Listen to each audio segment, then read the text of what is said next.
Assalamualaikum warahmatullahi wabarakatuh. Nama saya Muhammad Ashraf bin Amaluddin. Dan saya Wan Afzal Marisa binti Wan Ahmad Mumtazi. Saya pula Nur Alina Tira binti Syarul Niza. Saya memegang watak sebagai Pak Ali. Saya memegang watak sebagai bawang putih. Saya pula memegang watak sebagai bawang merah. Bawang putih ni seperti yang kita semua tahu, bawang putih ni dia seorang yang baik hati dan dia anak yatim piatu. Pak Ali ni bukan seorang lelaki yang baik, seorang ketua keluarga yang baik. Sebab apa dia anak yatim piatu, korang kena tengok cerita ni.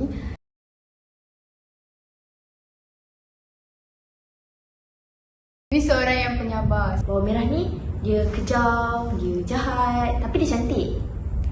Mira cakap dia cantik je? Tak, saya cantik. Bawang merah dengan Mak Adin ni, diorang ni sama-sama je membuli, mendera si putih tu. Sering dibuli oleh dia punya adik tiri dan juga mak tiri dia. Lepas tu dia ni jenis yang batu api. Apa-apa je nak bagi tahu mak dia. Itulah dia. Saya juga memegang watak sebagai raja. Mak Labu ni isteri pertama kepada Pak Ali. Jadi dia seorang yang bagi saya dia mempunyai karakter di mana dia tu seorang yang bersikap positif. Raja ni dia ingin mencari seorang isteri. Kebetulan dia sedang memburu, dia terdengar seorang perempuan menyanyi dengan sedap. Jadi kat situlah bermula kisah sang raja mencari isterinya. Saya juga pegang watak sebagai mak kundur, tapi dekat awal-awal babak je. Lepas tu daripada pertengahan babak sampai akhir, sayalah mak kundurnya. Mak kundur ni bukan seorang yang kejam dan jahat terhadap anak dia. Anak dia iaitu bawang putih.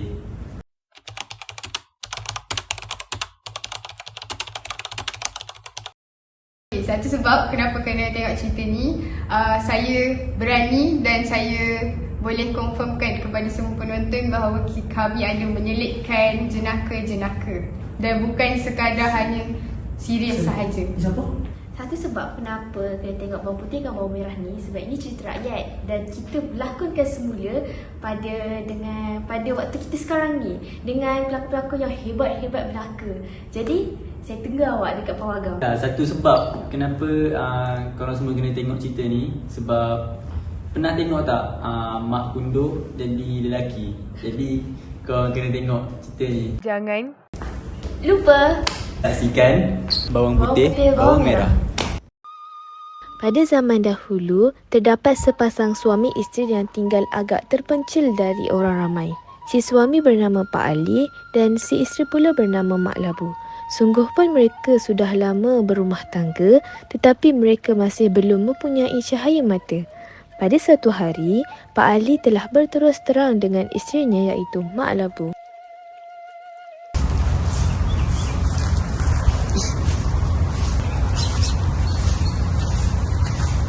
Labu, jadi kita bincang sekejap.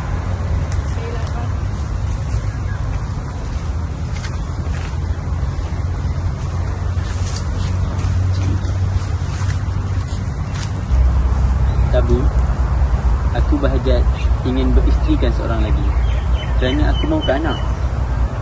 kalau begitu niat abang, saya rela walaupun hati ini berat dan sulit. Terima kasih atas kerelaan kau itu, Labu. Aku berjanji akan bersifat sama adil semasa beristerikan seorang lagi. Akhirnya, Pak Ali pun beristeri baru. Isteri barunya itu bernama Mak Kundur. Walaupun mereka bermadu, tetapi mereka tinggal serumah bersama-sama. Tepat seperti yang dijanjikan oleh Pak Ali, Pak Ali melayan isteri-isterinya itu dengan adil. Setelah setahun berkahwin, isteri tuanya yang disangka mandul itu mengandung 4 bulan, manakala isteri mudanya itu pula mengandung 3 bulan. Pak Ali berasa syukur kepada Allah kerana dia akan mendapat 2 orang anak sekaligus. Apabila sampai masanya, kedua-dua orang isterinya itu pun melahirkan cahaya mata perempuan. Anak Mak Labu diberi nama Bawang Putih dan anak Mak Kundur diberi nama Bawang Merah. Nama-nama itu diambil sempena dengan tanaman Pak Ali yang sangat subur pada waktu itu, iaitu bawang merah dan bawang putih. Semenjak itu juga, nama kedua-dua isterinya itu ditukar menjadi Mak Bawang Putih dan Mak Bawang Merah. Tentang perangai pula, didapati bawang merah lebih nakal dan jahat. Disuruhnya bawang putih memasak nasi dan membuat kerja itu dan ini. Kalau di hadapan Pak Ali pula, bawang merah pandai pula bermuka-muka membuat kerja.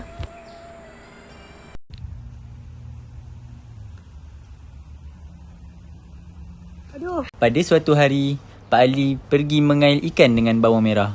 Hari itu, nasib Pak Ali kurang baik kerana entah bagaimana Pak Ali disengat oleh seekor ikan semilang yang baru sahaja mengenai kailnya. Malangnya, dalam perjalanan untuk pergi berubat, Pak Ali sudah meninggal dunia. Pemergian Pak Ali yang kekal abadi itu ditangisi oleh keluarganya. Labu, kau disebut cantik lah malangnya.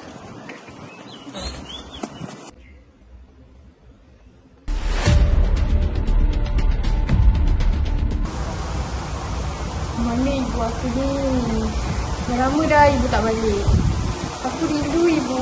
Mana ibu?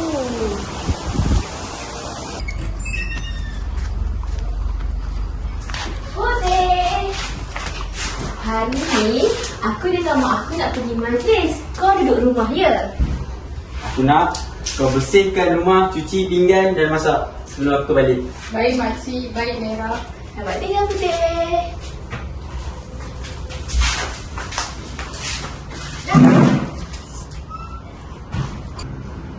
Mana ibu ni?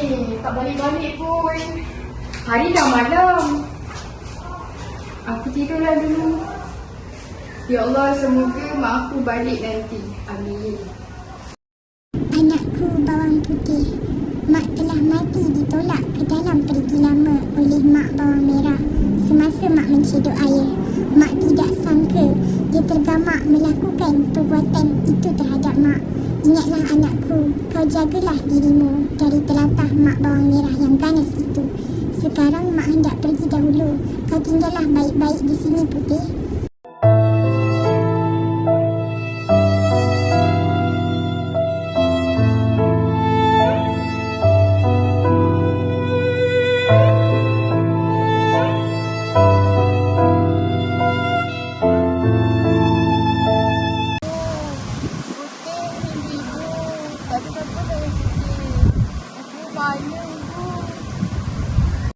Wahai anakku bawang putih, akulah mak engkau. Mak yang telah mati ditolak ke dalam kolam ini oleh mak bawang merah. Engkau datanglah bermain dengan mak pada tiap-tiap hari. Bawalah makanan untuk mak, sekepal nasi melukut dan sayur keladi.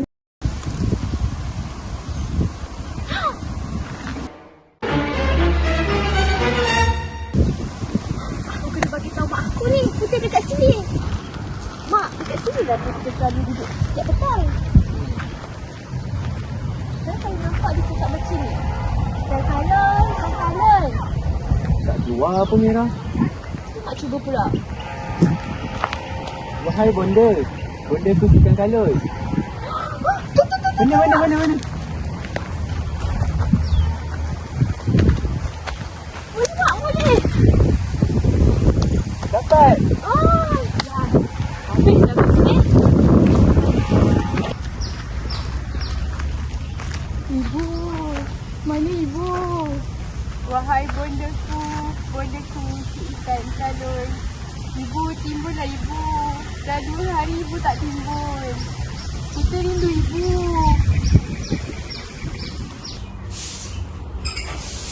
Putih. Makcik. Sini.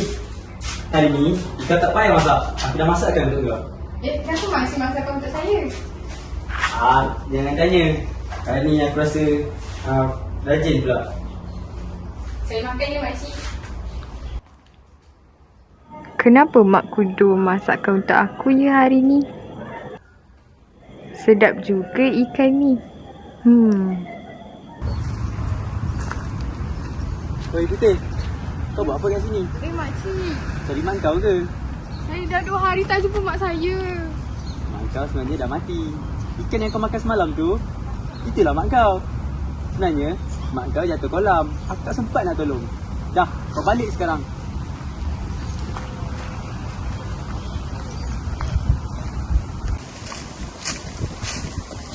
Penatlah. Putih. putih. Ya merah. Penatlah, kau pula lah sapu.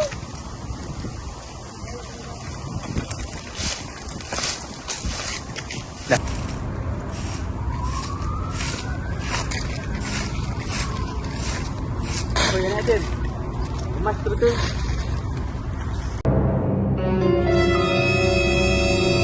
Penat dah sampai rumah. Jangan balik rumah lagi tak siap.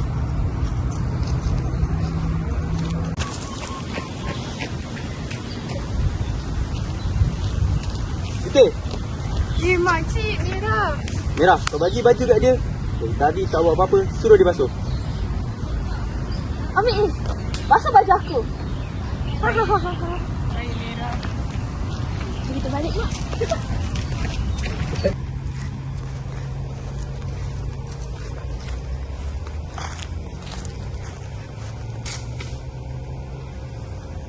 Tuai laju sampai pokok sana. Apa dalam baju sekuntum bunga Cina.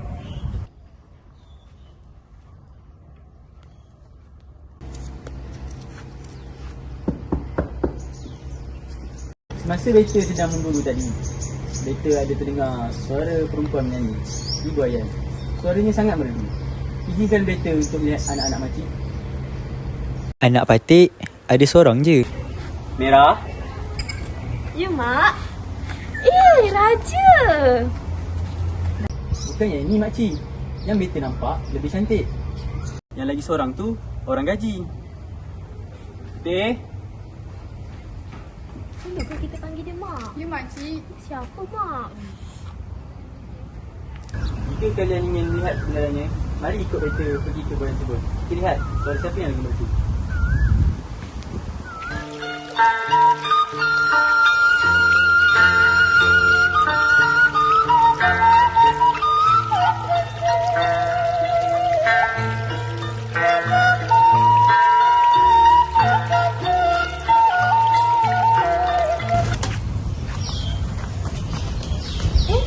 Ada buaya dekat sini. Baiklah Merah, kamu cuba dulu. Baik kangku. Buai laju sampai pokok sana. Apa dalam baju sekuntum bunga Cina. Tak bergerak pun buaya ni. Bukan suara ni yang Beta dengar tadi. Putih, kamu pula cuba.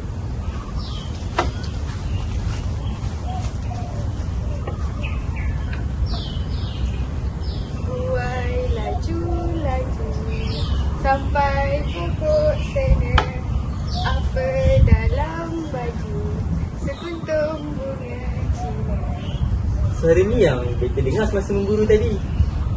Putih, sudikah kamu menjadi isteri Beta? Mak!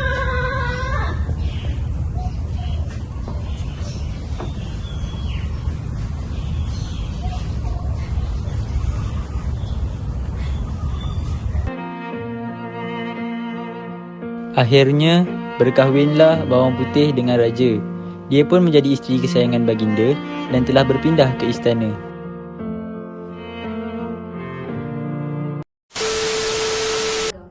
Sekali je bohong. Seorang yang Keloli. Seorang Dia berjumpa dengan seorang putera raja dan tengok. Jangan spoilkan. Oh tak boleh. Tak boleh situ.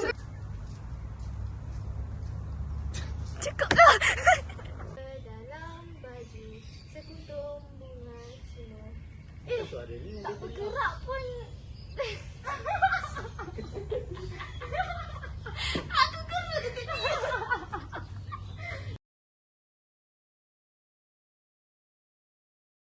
Tema bagi cerita Bawang Putih dan Bawang Merah ini ialah cemburu antara adik-beradik. Seterusnya, fungsi kritikal sastera ialah mencetuskan pemikiran baharu dan percambahan minda dalam kalangan masyarakat. Yang kedua ialah menentukan sama ada sesebuah karya itu bermutu atau sebaliknya.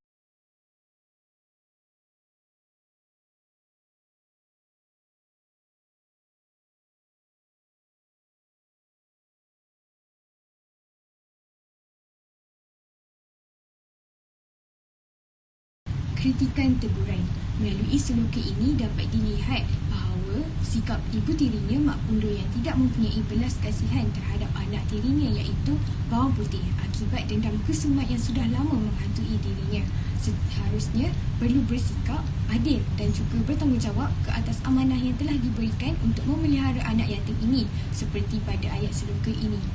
Adik dan ibu yang sangat keji menyiksa seakan tak punya hati.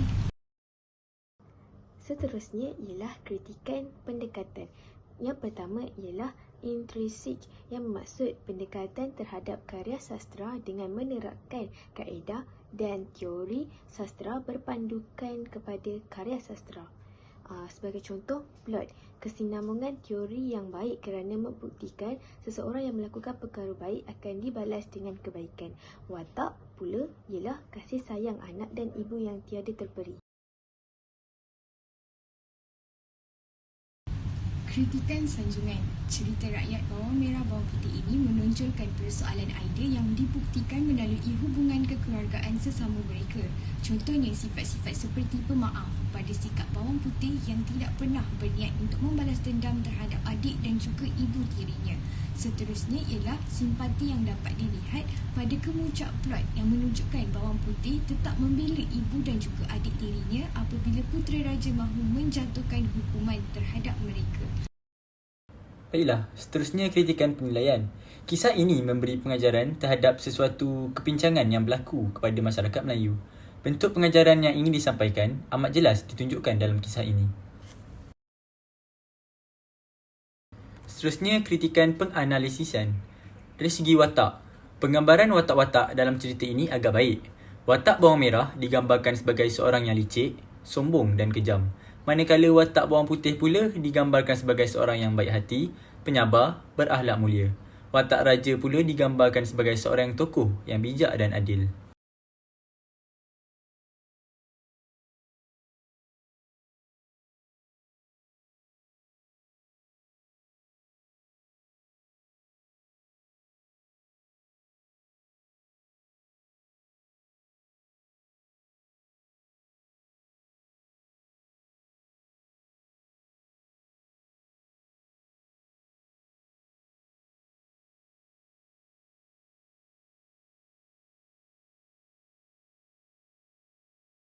Beberapa nilai dapat dikesan melalui seloka dan cerita rakyat bawang putih bawang merah ini. Yang pertama ialah nilai ketaatan yang mana memeliharkan mengenai ketaatan seorang anak yang sentiasa menurut perintah dan juga suruhan daripada kedua-dua orang tuanya. Seterusnya ketaatan terhadap seorang isteri terhadap suaminya. Nilai seterusnya ialah nilai kesabaran iaitu kesabaran seseorang dalam menghadapi cabaran hidup serta liku-liku kehidupan. Nilai ini penting untuk menjadi pedoman hidup terhadap manusia untuk sentiasa bersangka baik terhadap perancangan yang telah ditetapkan oleh Allah SWT. Akhir sekali ialah nilai baik hati. Terdapat 3 pengajaran yang dapat kita peroleh melalui cerita rakyat dan seloka bawang putih bawang merah ini. Dapatan pertama ialah kita mestilah bersikap baik hati dalam diri agar kehidupan kita sentiasa disenangi orang sekeliling. Seterusnya, kita perlulah menerapkan kejujuran dalam diri kerana sikap jujur akan melatih diri untuk menjadi seseorang yang lebih bertanggungjawab. Akhir sekali, kita haruslah bertanggungjawab dalam menjalankan amanah yang diberi agar hubungan erat sesama insan dapat terjalin.